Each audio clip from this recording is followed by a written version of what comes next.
Hey guys, welcome back to Trekyards. I'm Captain Foley. I am Captain Ferry. Commander Cockins. That's what I meant. I think you Twice need now. to be upgraded. I think we need to get you into a service facility and get Refit the computer core. Yeah. get that brain scrubbed. Mm. Having some issues there, my friend. But that being said, today we're going to be talking about a nice reveal. One of the best things I think about episode 1 of season 4 of Discovery, and that is Archer Station. So a new space dock for upgrading and building new ships for exploration purposes. Yeah, it was an entire segment of the first half was all about what have we done since the Federation has dilithium again. Introduced the president, introduced the new cadet class, and in that they turned on this dry dock with a Voyager J-esque ship in the middle. And the verbatim music of Archer's theme for Enterprise played. It was lovely. Everyone had a real moment of And I said to you, even in season 1, I don't think they're building new ships. I don't think that's what they're doing now. I think they're just keeping and using old ones. And they said this is the first dry dock we've built. We're now building and refurbishing new ships for the first time in a very long time. So this is a new statement to the future. And here it is. And I've digitally enhanced the lighting so you can see the most of it. Pretty freaking lovely, isn't it? It's really great, and the way it fires up with the boom, boom, boom, when they come towards the camera, and then all the little. It's a little too similar in design to a lot of the other ones we've seen to be 900 years in the future. Those honeycomb-shaped lights, I don't think were necessary to be that way. You could make those some kind of holographic, like floating ones would have been cooler, I think. Maybe that is the case. It's just hard to tell, but it just seems not 900 years advanced to me. It still looks really cool. Or if they were just floating rather than connected. Like that one thing at least would have been. I mean, a light bulb doesn't change that much.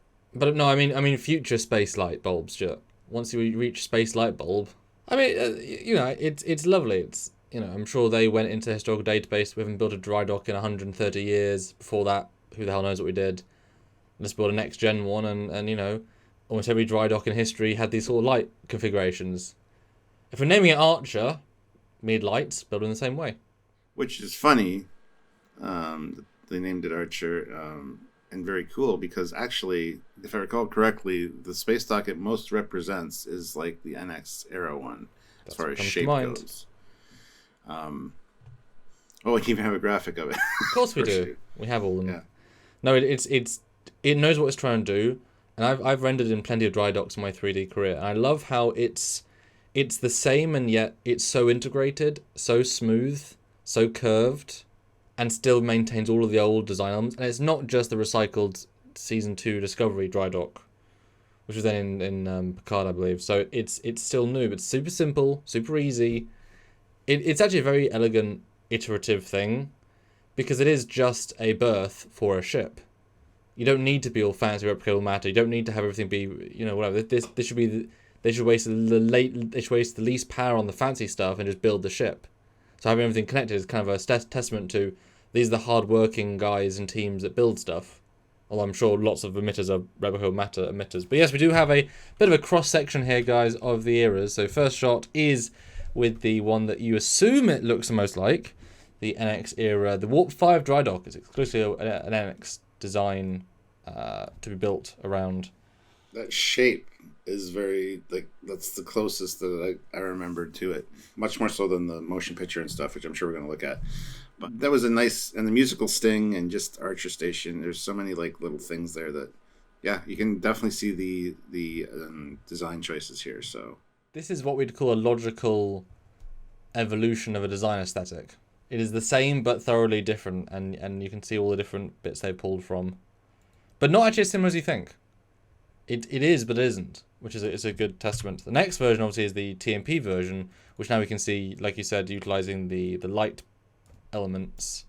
But that's pretty much it from this, although I guess some of the slight curvature, that's really what it's pulling from. Everything else is different in this one. Yeah, even the color, ironically, this one's more colored like the Discovery hull, but it's got that copper look to it. The next one, though, is the Enterprise E one. Now, this one, it actually carries over some direct details from the way the light pillars work is far more reminiscent. and all of the top arrangement is definitely derivative off this one, which would make sense. It's the last one we ever saw. That's where you pull it from, but obviously that was weirdly shaped, weirdly sized. This is clearly a hybrid between those two versions. And I think it pulls the best from both versions, because this always felt a bit, oddly proportioned. And here they are all together then. So you can see a direct sort of and there is an Enterprise B one, but that was a literal kit bash of the miniature of the motion picture one. So it's the same but grey and slightly different, but almost the same. Yeah, see, I mean, the overall shape reminded me of the NX one, but you're right. Looking at the last one from Nemesis there, there's a lot of influences. It's a nice marriage of those two, actually. Yeah, and but yet smoother and sleeker. Yeah, and the only thing they took over from the motion picture one was the honeycomb lights. So that's probably why those are there, to be like, hey, we know what that thing is. Which is also what you remember most about that, almost. Like, that's the very iconic visual for some reason. No, it's a fantastic... I kind of want it for my fan films, how like, it works super well. But it's 2 in the future, so I can't use it, damn it. It's like they took all 3 of these and threw them in a blender and just, this is what came out. Or told an AI, hey, take these 3 things and make something new with them. And I think it was a great success. Yeah, for sure. And hopefully we do see some ships being constructed and stuff over the course of this season. That would be amazing. Well, yeah, hopefully we'll see the Pathfinder engine design, and we'll cut to this, and it'll be a regular element, because they took the time to build this model. I mean, yes, obviously it's one beam cloned, 11 times. Okay, it's actually a very simple build, relatively speaking, but it is still the effort to finish it and light it, and so hopefully we'll see it more. Okay, well, let's put a bet on it. Do you think at some point during the course of the season we're going to see Discovery sitting in this thing, getting repaired? Possible. Very possible. Next episode, because they just had something like...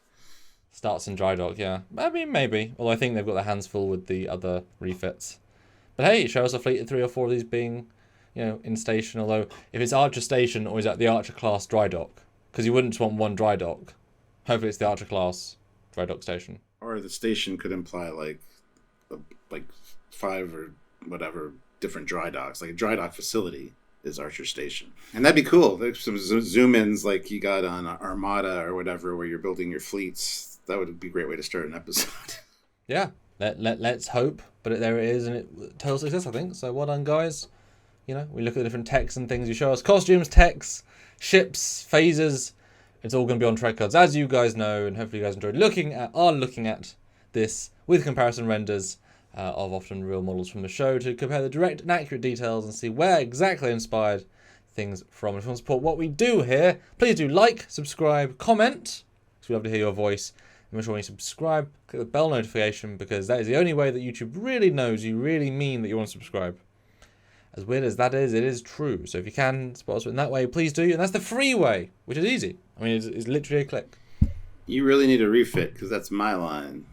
You stole my thing. That's okay. If you want to join us for the lives and help out with Super Chats, it's a great way to support the channel as well. You can also head on over to Patreon or even join the channel. There's a join button down there. Click that. That's a monthly way to support the channel and help us out. And just, check out any of the merchandise, all that cool stuff down below. Lots of great ways to support the channel. Support your boys, if you will. But yeah, we're going to get the commander into a dry dock facility and get him fixed up, because he's having some issues here. So we'd like to thank you guys so much for watching, and we'll see you next time. Until then, he's Commander Cockings. And he's Admiral Foley. Okay, well, maybe we don't need to get him fixed. That's probably pretty good. All right, cool. Let's move forward with that. Bye, guys. Bye.